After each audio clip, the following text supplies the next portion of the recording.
Welcome to VBC on TV news. నేను స్వప్న. ముందుగా ఈనాటి ముఖ్యాంశాలు. దేశ రాజధానిలో హై అలర్ట్. ఉగ్రవాదులు టార్గెట్ చేయవచ్చునని నిఘా సంస్థల హెచ్చరిక. తెరుచుకున్న కేదార్నాథ్ ఆలయం ద్వారాలు. భక్తులపై హెలికాప్టర్ ద్వారా పూలరేకుల వర్షం. స్పెషల్ డిఎస్సి సాధనకై స్తంభించిన అల్లూరు జిల్లా మన్యం. నిలిచిపోయిన ఆర్టీసీ ప్రైవేట్ వాహనాల రాకపోకలు.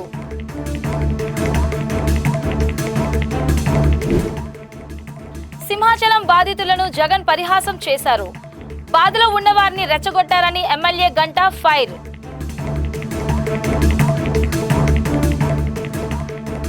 పెహల్గాం ఉగ్రదాడి తర్వాత దేశంలో మరికొన్ని చోట్ల టెర్రరిస్టుల దాడులు జరిపే అవకాశం ఉందని నిఘా సంస్థలు భావిస్తున్నాయి. దేశ రాజధాని ఢిల్లీని ఉగ్రవాదులు టార్గెట్ చేయవచ్చని నిఘా వర్గాల హెచ్చరికలతో దేశ రాజధానిలో హై అలర్ట్ ప్రకటించారు. నగరం అంతటా పోలీసులు భద్రతను పెంచారు. ముఖ్యంగా పర్యాటక ప్రదేశాల్లో భద్రతను మరింత పెంచారు. సరిహద్దు చెక్ పోస్టులపై దృష్టి సారించారు. తనిఖీలు నిఘా ముమ్మరం చేసినట్లు అధికారులు తెలిపారు. మార్కెట్లు, రైల్వే స్టేషన్లు, విమానాశ్రయం వంటి రద్దీ ఎక్కువగా ఉండే ప్రాంతాల్లో స్థానిక పోలీసులు అప్రమత్తంగా ఉండాలని అధికారులు తెలిపారు. సున్నితమైన ప్రాంతాల్లో ట్రాఫిక్ కదలికల ఫోకస్ పెంచారు. తాజా హెచ్చరికల నేపథ్యంలో ఇంటెలిజెన్స్ అధికారులతో ఢిల్లీ పోలీసులు చర్చలు జరిపారు.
భారతదేశంలో ప్రతి పౌరుడు ఒక్కసారి అయినా సందర్శించాలనుకునే ప్రాంతాల్లో ఉత్తరాఖండ్ లోని శ్రీ కేదార్నాథ్ ధామ్ ఒకటి. భారీ మంచు కారణంగా సుదీర్ఘంగా మూతపడిన ప్రసిద్ధ కేదార్నాథ్ ఆలయం ద్వారాలు నేడు తెరుచుకున్నాయి. ఈ రోజు ఉదయం 7 గంటలకు వేద మంత్రోచ్చారణల, ధార్మిక ఆచారాల మధ్య ఆలయ తలుపులను భక్తుల కోసం తెరిచారు. ఈ సందర్భంగా ఆలయాన్ని 13 క్వింటాళ్ల పుష్పాలతో అద్భుతంగా అలంకరించారు. దీంతో ఆ ప్రాంతం మొత్తం ఆధ్యాత్మిక వాతావరణం నెలకొంది. ఆలయ తలుపులు తెరుచుకున్న సందర్భంగా భక్తులపై హెలికాప్టర్ ద్వారా పూలరేకుల వర్షం కురిపించడంతో 10 కిలోమీటర్లు నడుచుకుంటూ వచ్చిన భక్తుల్లో సంతోషాన్ని నింపింది. ఈ పవిత్ర సందర్భానికి ఉత్తరాఖండ్ ముఖ్యమంత్రి పుష్కర్ సింగ్ ధామీ హాజరై ప్రత్యేక పూజలో పాల్గొన్నారు. ముఖ్యమంత్రి ఈ సందర్భంగా భక్తులకు శుభాకాంక్షలు తెలిపారు. అతిథి దేవో భవ స్ఫూర్తితో యాత్రికులకు ఆతిథ్యం అందించాలని స్థానికులకు సూచించారు.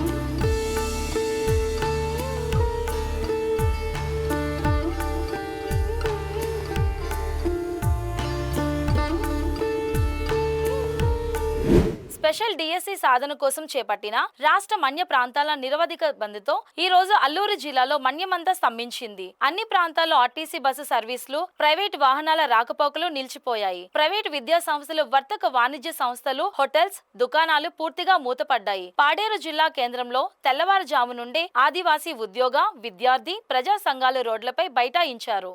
స్థానిక ప్రజలు వివిధ వ్యాపార వర్తక సంఘం నాయకులు స్వచ్ఛందంగా బంద్ పాటించారు. ఆర్టీసీ బస్సులకు ప్రైవేటు వాహనాలు పూర్తిగా నిలిపివేశారు. వాహనాలు ప్రజలు రాకపోకలు నిలిచిపోవడంతో పాడేరు ప్రధాన రహదారి ఖాళీగా దర్శనమిచ్చింది. ఈ సందర్భంగా ఆదివాసీ గిరిజన సంఘం రాష్ట్ర ప్రధాన కార్యదర్శి కిల్లో సురేంద్ర మాట్లాడుతూ మెగా డిఎస్సి ప్రకటనతో ఆదివాసీ అభ్యర్థులకు తీవ్ర అన్యాయం జరుగుతుందని, జీవో నెంబర్ 3కి ప్రత్యామ్నాయంగా జీవో విడుదల చేయాలని, ఆదివాసీ ప్రత్యేక డిఎస్సి నోటిఫికేషన్ విడుదల చేయాలంటూ కోరారు. గిరిజన ప్రాంతంలో ఆదివాసులకు 100% ఉద్యోగావకాశాలు కల్పించాలని ఆయన డిమాండ్ చేశారు. నిన్న రంపచోడవరంలో గిరిజన సంక్షేమ ముఖ్య కార్యదర్శితో ఏజెన్సీ స్పెషల్ డిఎస్సి మీద, అలాగే ఈ మెగా డిఎస్సి ఆదివాసీ ప్రాంతంలో మినహాయించాలని చెప్పి, అలాగే స్పెషల్ డిఎస్సి సాధనకే ఆర్డినెన్స్ తీసుకురావాలని ఆయనతో చర్చ జరిగింది. ఆయన సరైన హామీ ఇవ్వలేదు. అందుకే ఈరోజు రాష్ట్ర మన్యం బంద్ మేము విజయవంతం చేస్తున్నాం.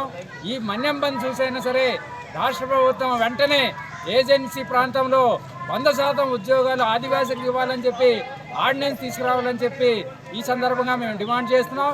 ముఖ్య కార్యదర్శికి ఇక్కడ జరిగే అన్యాయాన్ని పూర్తిగా వివరించాం. ఎందుకంటే ఈ మెగా డిఎస్సిలో ఆదివాసీ ప్రాంతంలో 766 పోస్టులు ఉంటే ఆదివాసులకు దక్కేది 42 పోస్టులే. ఇంత అన్యాయమా? ఇలాంటి డిఎస్సి ఆదివాసులకు అవసరం అని చెప్పి ఆయన దృష్టికి తీసుకెళ్ళాం. అందుకే ఆయన మాకు చెప్పింది ఏంటంటే, మేము విషయాలన్నీ కూడా రాష్ట్ర ప్రభుత్వంతో చర్చిస్తాం అని చెప్పి ఆయన చెప్పారు. చర్చించడం కాదు, వెంటనే ఇది చట్టబద్ధత కల్పించి మాకు 100% రిజర్వేషన్ కల్పించే ఆర్డినెన్స్ తీసుకురావాలని చెప్పి మేము ఆయన దృష్టికి తీసుకెళ్ళడం జరిగింది. అందుకే ఏజెన్సీ వ్యాప్తంగా ఈరోజు పార్వతీపురం, అలాగే సీతంపేట, ఇటు చింతూరు వరకు, పాడేరు, ఇవన్నీ కూడా ఈరోజు ఈ డిమాండ్ సాధన కోసం ఆదివాసులందరూ కూడా ఈరోజు బంద్ నిర్వహిస్తున్నాం. అందుకే రాష్ట్ర ప్రభుత్వం ఈరోజు ప్రధానమంత్రి వస్తున్నారని చెప్పి అమరావతి చుట్టూ ఈరోజు తిరిగే పరిస్థితి ఉంటుంది. ఏదైనా పిఎం మోడీ, అలాగే చంద్రబాబు నాయుడు ఈరోజు ఉన్నారు కాబట్టి మా ఆదివాసీ యొక్క ఆగ్రహాన్ని వెంటనే పరిశీలించి ఈ చట్టబద్ధత చేయడానికి కోసం, ఆదివాసులకు 100% ఉద్యోగాలు కల్పన కోసం రాష్ట్ర ప్రభుత్వం వెంటనే చర్య తీసుకోవాలని చెప్పి మేము ఈ సందర్భంగా డిమాండ్ చేస్తున్నాం. ప్రభుత్వం స్పందించబోతే రాబోయే కాలంలో ఏజెన్సీ అంతా కూడా స్పందిస్తాం, ఏజెన్సీ ఉద్యమాన్ని ఉధృతం చేస్తామని చెప్పి ఈ సందర్భంగా ప్రభుత్వానికి హెచ్చరిక చేస్తాం. సింహాచలంలో జరిగిన దుర్ఘటనలో మృతి చెందిన వారి కుటుంబాలను ఓదార్చేందుకు వచ్చిన జగన్మోహన్ రెడ్డి చేసిందేంటని భీమిలి ఎమ్మెల్యే గంటా శ్రీనివాసరావు దుమ్మెత్తిపోశారు. విశాఖ ఎంవీపీ కాలనీలోని తన నివాసంలో మీడియా సమావేశం నిర్వహించి వైసీపీ ప్రభుత్వంలో జరిగిన ప్రమాదాలను, దుర్ఘటనలను ఒక్కొక్కటిగా వివరించారు. బాధలో ఉన్న వారిని రెచ్చగొట్టి ప్రభుత్వంపై తనకున్న అక్కసును చాటుకున్నారని మండిపడ్డారు. జరిగిన దుర్ఘటన పట్ల ప్రభుత్వం పూర్తి బాధ్యత తీసుకున్నప్పటికీ ఇది ప్రభుత్వ హత్య అంటూ దిగజారుడుగా మాట్లాడ్డాన్ని గంటా శ్రీనివాసరావు ఖండించారు.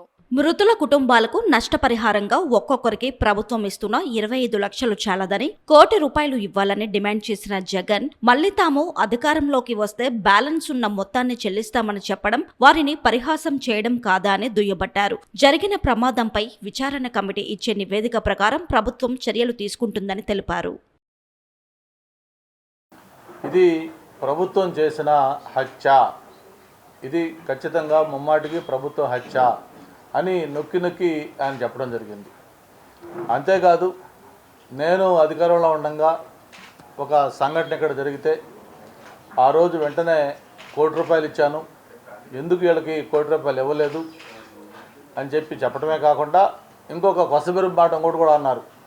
అమ్మా మీరేం బాధపడద్దు, మీకు ఆ ₹1 కోటి అందలేదని చెప్పారు, ఏమి ఇది కావద్దు అంటే మేము అనుకుంటా ఉన్నాం, బహుశా ఏమన్నా ఆ మిగతా 75 లక్షలు జగన్మోహన్ రెడ్డి గారు ఏమన్నా పార్టీ నుంచో సొంత డబ్బులు అనౌన్స్ చేస్తాడేమని.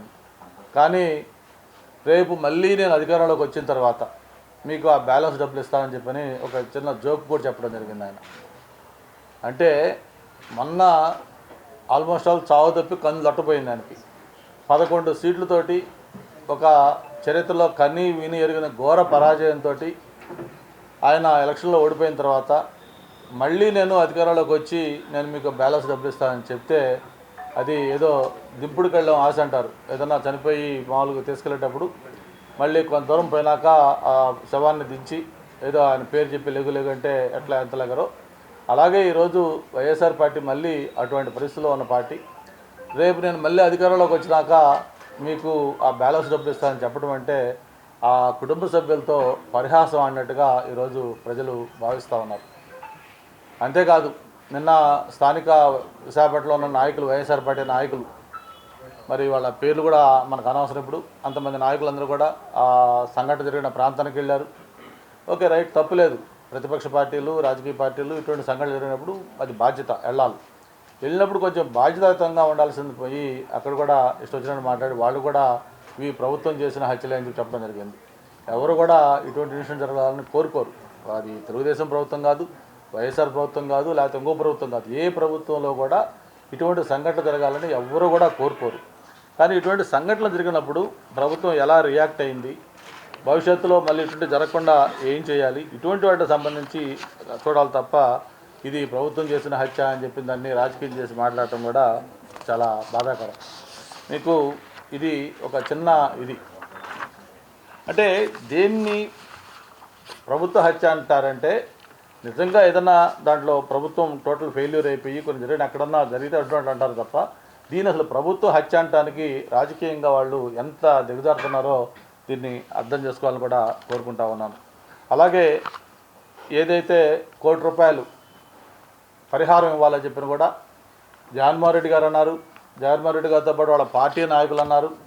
అనటమే కాదు, మేము ఏదైతే ఇక్కడ ఎల్జీ పాలిమర్స్లో ఇన్సిడెంట్ అయితే మేము వెంటనే వచ్చి ₹1 అనౌన్స్ చేస్తామని చెప్పని చెప్పడం జరిగింది. మరి ఇదే ₹1 ఎల్జీ పాలిమర్స్ తప్ప ఇంకెక్కడన్నా ఆ 5 ఏళ్లలో ఆయన అన్ని, నేను 9 మీకు లిస్ట్ చదివాను. నేను మీకు కచ్చులూరు బోర్డు దగ్గర నుంచి, అన్నమయ్య డ్యామ్ దగ్గర నుంచి, మొత్తం రుయా హాస్పిటల్లో ఆక్సిజన్ సరిపోయే దగ్గర నుంచి అన్నీ కూడా వరుసగా ఒక 10-15 ఇన్సిడెంట్లు చెప్పాను. అలాగే విశాఖపట్నంలో కూడా నేను అన్నీ ఇప్పటిదాకా ఎన్ని చూపించాను మీకు, ఏ ఇయర్లో ఎన్ని అయినాయి అని చెప్పాను. ఒక ఎల్జీ పాలిమర్స్లో మాత్రమే ఎందుకు ₹1 ఇచ్చారు, మిగతా వాటిల్లో ఎందుకు 10 లక్షలు ఎట్లు ఇచ్చుకుంటూ వచ్చారు కూడా జగన్మోహన్ రెడ్డి గారు వాళ్ళ పార్టీ నాయకులు చెప్పాలి. ఎల్జీ పాలిమర్స్ కానీ లేకపోతే మనం ప్రభుత్వం అధికారంలోకి వచ్చిన తర్వాత కూడా ఒక ఇండస్ట్రియల్ యాక్సిడెంట్ అయింది, ఎసెన్షియా ఫార్మా అని. ఆ ఎసెన్షియా ఫార్మా రీసెంట్గా యాక్సిడెంట్ అయినప్పుడు అక్కడ దాంట్లో చనిపోయారు, మొత్తం 18 మంది చనిపోయారు. ఇది 21/8/2024 అనకాపల్లి సెజ్లో జరిగింది, ఎసెన్షియా ఫార్మా. అక్కడ కూడా మనం ప్రభుత్వం వెంటనే స్పందించి వాళ్ళకి చనిపోయిన వాళ్ళకి ఆ రోజు ₹1 ఇవ్వడం జరిగింది. అంటే ఒక ఇండస్ట్రియల్ యాక్సిడెంట్కి, ఒక పుణ్యక్షేత్రంలో ఒక గోడ కూలి మరణించిన దానికి రెండు ఒకే ఘాట కట్టేసేసి, అంటే వీళ్ళ ప్రాణాలు విలువైనవి కాదనట్లా, ఎవరైనా ప్రాణమే. కానీ ఒక ఇండస్ట్రియల్, ఒక ప్రైవేటు ఇండస్ట్రీ ఉంటే ఆ ఇండస్ట్రీ వాళ్ళ దగ్గర కలెక్ట్ చేసి ఏదో ఒక సందర్భంలో ₹1 ఇస్తే దాన్ని ఒక బెంచ్ మార్క్ కింద పెట్టి రాష్ట్రంలో జరిగిన ప్రతి సంఘటన కూడా ₹1 ఇవ్వాలి అని చెప్పి దాన్ని రాజకీయం చేసే విధంగా మాట్లాడటం ఇక్కడ తప్పని చెప్పి కూడా నేను తెలియజేస్తా ఉన్నాను. 10వ తరగతి పరీక్షలలో ఉత్తమ మార్కులు సాధించిన విజయ స్ఫూర్తిని కొనసాగించి జీవితంలో ఉన్నత లక్ష్య శిఖరాలను అందుకోవాలని జిల్లా కలెక్టర్ షణ్మోహన్ సగలి అన్నారు. 10వ తరగతి పరీక్షా ఫలితాల్లో ఉత్తమ మార్కులు సాధించిన విద్యార్థులను ఆయన అభినందించారు. కాకినాడ జిల్లా కలెక్టరేట్ లో జిల్లా విద్యాశాఖ ఆధ్వర్యంలో 10వ తరగతి పరీక్షలలో 600 మార్కులు సాధించి స్టేట్ టాపర్ గా నిలిచిన విద్యార్థిని యాళ్ల నేహాంజలి, మండల టాపర్లుగా నిలిచిన ప్రభుత్వ పాఠశాలల విద్యార్థులు వారి తల్లిదండ్రులకు ప్రత్యేక అభినందన కార్యక్రమాన్ని నిర్వహించారు.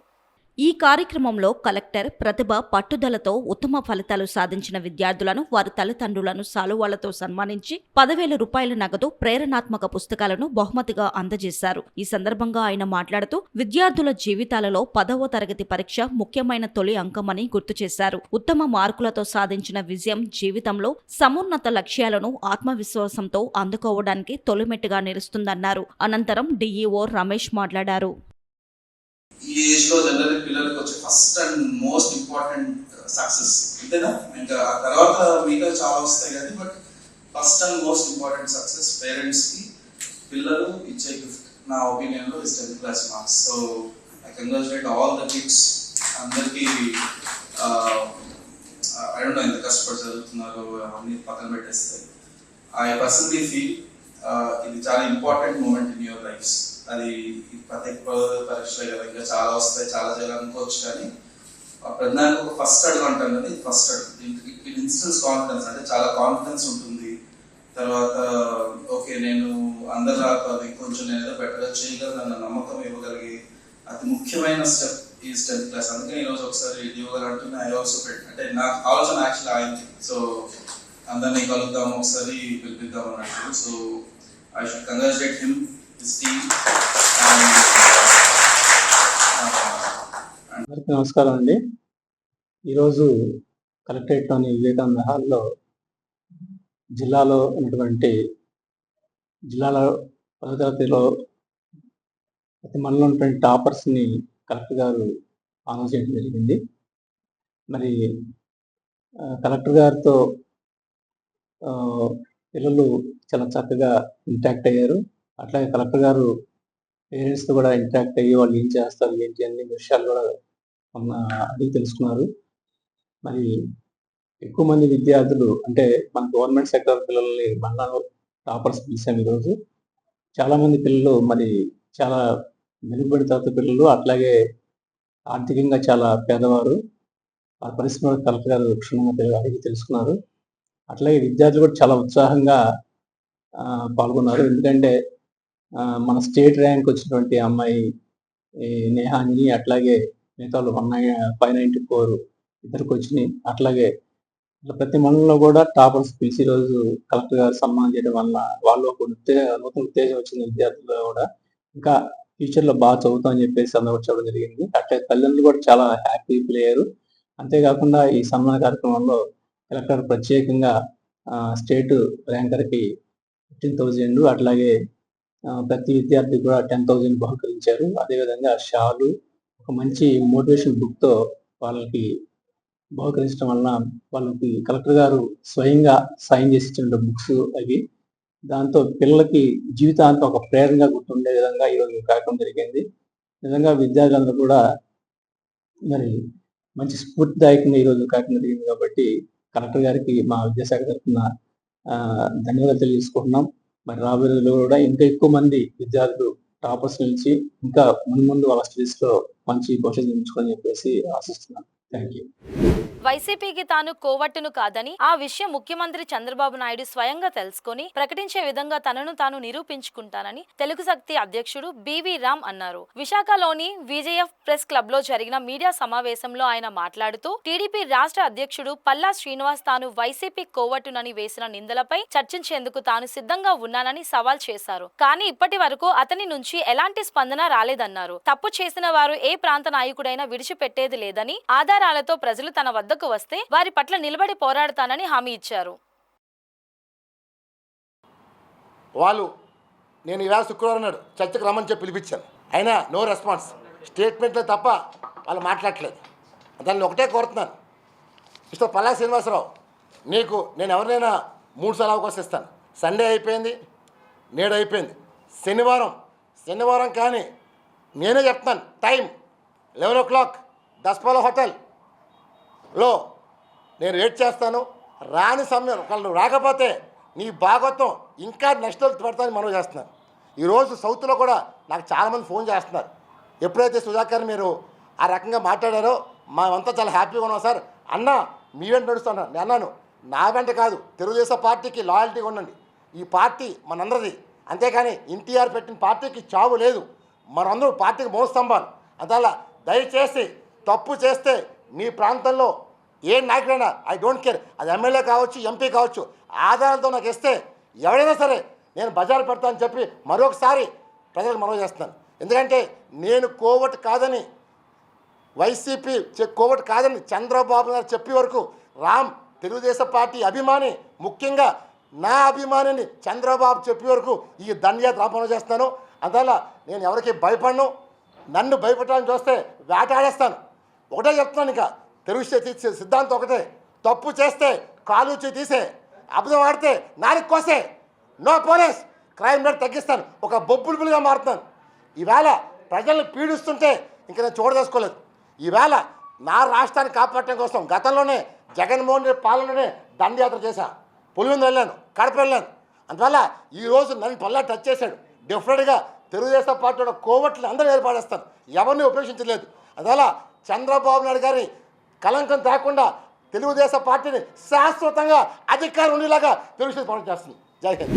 విశాఖలోని సింహాచలం దేవస్థానంలో జరిగిన ప్రమాదం రాష్ట్ర ప్రజలను కలిసివేసిందని త్రిసభ్య కమిషన్ చైర్మన్ సురేష్ కుమార్ పేర్కొన్నారు. ఆయన సింహాచలంలో మీడియాతో మాట్లాడారు. దేవాదాయ పర్యాటక శాఖ అధికారులు చందనోత్సవంకు ఏర్పాట్లు చేసిన అధికారులను, కాంట్రాక్టర్లను విచారించామని తెలిపారు. గోడను నాసిరకంగా నిర్మించడం వల్లనే ప్రమాదం జరిగినట్లు కనిపించిందన్నారు. చందనోత్సవం కోసం తాత్కాలికంగా గోడ నిర్మాణం చేసినట్లు చెబుతున్నారని గుర్తు చేశారు. ఇది టెంపుల్ మాస్టర్ ప్లాన్ నిబంధనలకు అనుకూలంగా జరిగిందా లేదా అనేది నిర్ధారిస్తాం అని స్పష్టం చేశారు. విచారణ పూర్తి చేసి 3 రోజులలో ప్రభుత్వానికి ప్రాథమిక నివేదిక అందిస్తామన్నారు. వైఫల్యాలు, లోపాలు, సూచనలతో 4 రోజుల్లో సమగ్ర నివేదిక అందజేస్తాం అని వివరించారు.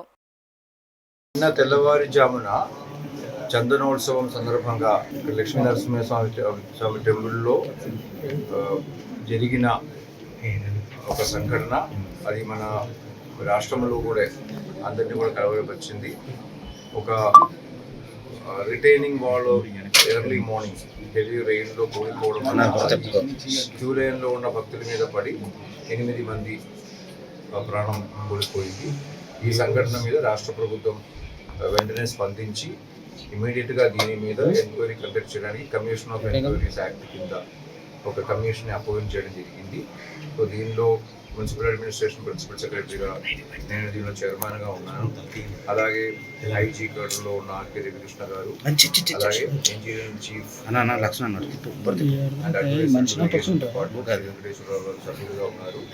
మేము ముగ్గురు కూడా నిన్న ఈ గవర్నమెంట్ ఆర్డర్ ఇవ్వగానే దీనికి సంబంధించిన ప్రిలిమినరీ ఆధారాలను కొన్ని కలెక్ట్ చేసుకోవడం జరిగింది. అలాగే ఈరోజు మార్నింగ్ ఇక్కడ వచ్చి సంఘటనా స్థలం పరిశీలించడం జరిగింది. ఈరోజు ప్రిలిమినరీగా దీనికి సంబంధించిన డైరెక్ట్గా ఇన్వాల్వ్ అయిన కొంతమంది అధికారులతో, అలాగే ఈ వర్క్ ఎగ్జిక్యూట్ చేసిన కాంట్రాక్టర్తో అందరితో కూడా విచారించడం జరిగింది. సో ఈ టెంపుల్ సంబంధించిన ఇంజనీర్స్, తర్వాత ఇతర అధికారులు అందరితో కూడా ఈరోజు విచారించడం జరిగింది. దీనికి సంబంధించిన కొన్ని ఆధారాలు అవన్నీ కూడా పరిశీలించాము. అలాగే ఈ వర్క్ ఇక్కడ జరుగుతున్న ఈ ఫెస్టివల్ అరేంజ్మెంట్కి సంబంధించి అన్ని ఏర్పాట్లు చేస్తున్న జిల్లా కలెక్టర్ గారు, పోలీస్ కమిషనర్ గారు అందరితో కూడా ఇంటరాక్ట్ అవ్వడం జరిగింది. సో ఈరోజు మళ్ళీ ఒక్కసారి ఫీల్డ్కి వెళ్తున్నాం చూడడానికి. సో ముఖ్యంగా ఈ ఎంక్వైరీ ఆధారంగా ఒక ప్రిలిమినరీ రిపోర్ట్ 3 రోజుల్లో నేను రాష్ట్ర ప్రభుత్వం గారికి మేము ఇవ్వాల్సి ఉంటుంది. అది చేయడం జరుగుతుంది.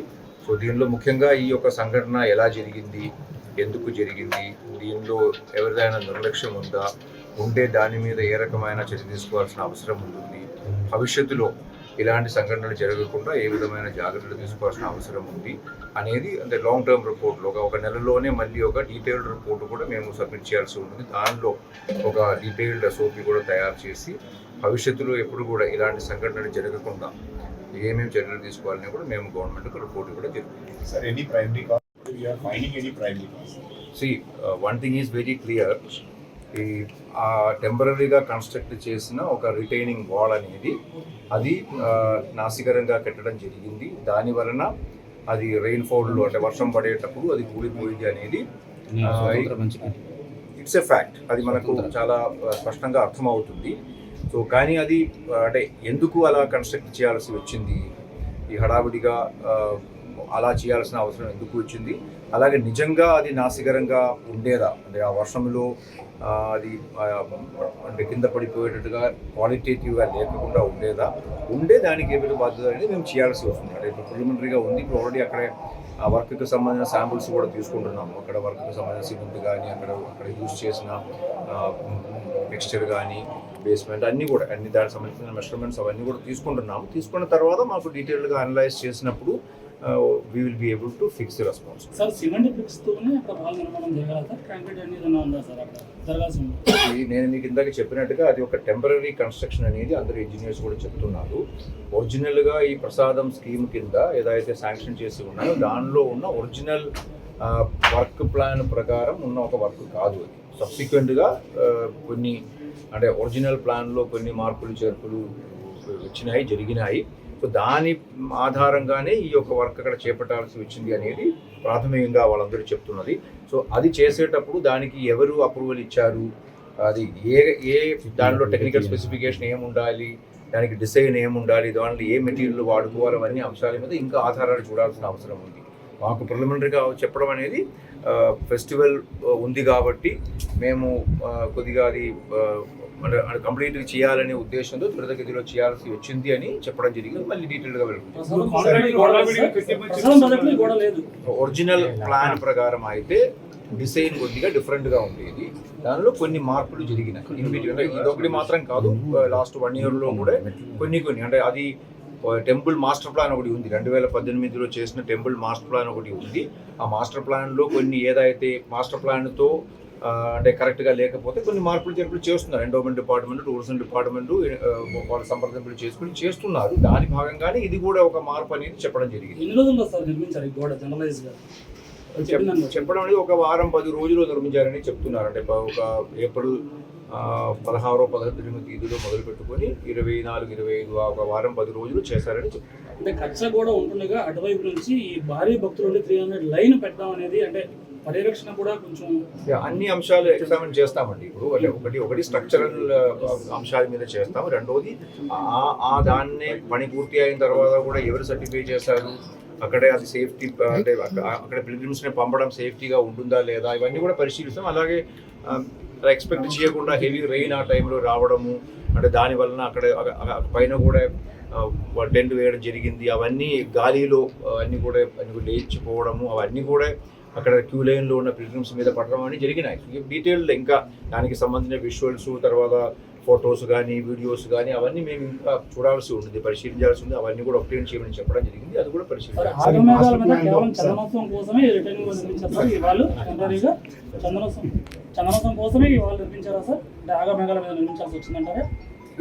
పిల్గ్రిమ్స్కి అక్కడ వచ్చే పిల్గ్రిమ్స్కి ఇబ్బందులు కలగకూడదు అనే ఉద్దేశంతోనే ఇది చేయడం జరిగింది.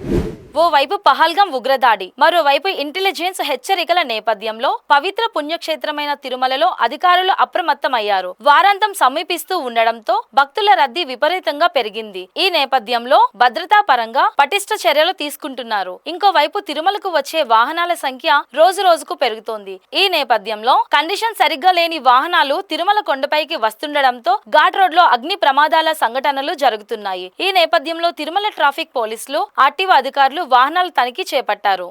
సీనియర్ మోటార్ వాహనాల తనిఖీ అధికారి శ్రీనివాసరావు మాట్లాడుతూ పొల్యూషన్ వాహనంతో చెకింగ్ చేపట్టామని, తిరుమలకు ప్రత్యేకంగా పొల్యూషన్ చెకింగ్ వాహనం తీసుకువచ్చి తనిఖీలు నిర్వహించినట్టు తెలిపారు. ఈ నేపథ్యంలో ఒక్క రోజులోనే దాదాపు 24 వాహనాలు అత్యధిక కాలుష్యాన్ని వెదజల్లుతున్నాయని, మరికొన్ని వాహనాలకు ఫిట్నెస్ సరిగ్గా లేదని గుర్తించినట్టు తెలిపారు. వాహనాలకు పొల్యూషన్ సర్టిఫికేట్, సరైన ఫిట్నెస్ ఉంటేనే అనుమతిస్తామని, అందుకు అనుగుణంగా చర్యలు తీసుకున్నట్లు తెలిపారు. ఈరోజు పోలీస్ అధికారులు, టీటీడీ అధికారులు, జిల్లా రవాణా శాఖ అధికారి ఉత్తర్వుల మేరకు తిరుమలలో తిరుమల ట్రాఫిక్ పోలీసు, రవాణా శాఖ అధికారులు సంయుక్తంగా వాహన తనిఖీలు జరపడం జరిగింది. ఇందులో భాగంగా పలు వాహనాలు వివిధ ప్రాంతాల్లో, తిరుమలలో 3-4 ప్రాంతాల్లో కింద నుంచి మొబైల్ పొల్యూషన్ వ్యాన్ తీసుకొచ్చి వాహనాలకు సామర్థ్యము, వాహనం ఒక పొల్యూషన్ గురించి తనిఖీ చేయడం జరిగింది. ఈ తనిఖీల్లో భాగంగా 24 వాహనాలు పొల్యూషన్స్ అధికంగా ఉండడం గుర్తించడం జరిగింది. కొన్ని వాహనాలకు ఫిట్నెస్ లేకుండా తిరగడం కూడా గుర్తించడం జరిగింది. ఈ వాహనాలను మరి ఫిట్నెస్ సర్టిఫికేట్ పొందిన తర్వాత మరియు పొల్యూషన్ నామ్స్ లో ఉన్న తర్వాత మాత్రమే వాటిని మళ్ళా తిరుమలకు అలో చేయడానికి జరుగుతుంది. కాలం పాటు రాకుండా ఉండడం కొరకు మేము సంయుక్తంగా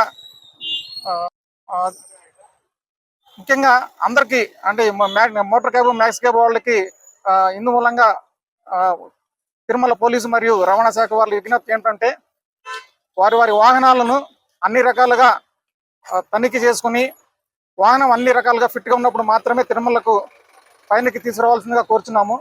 ఇది ముఖ్యంగా ఎందుకంటే తిరుమలకు వచ్చే భక్తుల వాళ్ళ భద్రత దృష్ట్యా, క్షేమం దృష్ట్యా ఈ చర్యలు తీసుకోవడం జరుగుతుంది. ఈ తనిఖీలు ఇక మీదట నిరంతరంగా జరుగుతాయి. ఇక మీదట పైన తిరుమల ఏ వాహనమైనా సామర్థ్యం లేకుండా పట్టుబడితే వాటిని తిరుమలకు రాకుండా నిషేధించడం జరుగుతుంది.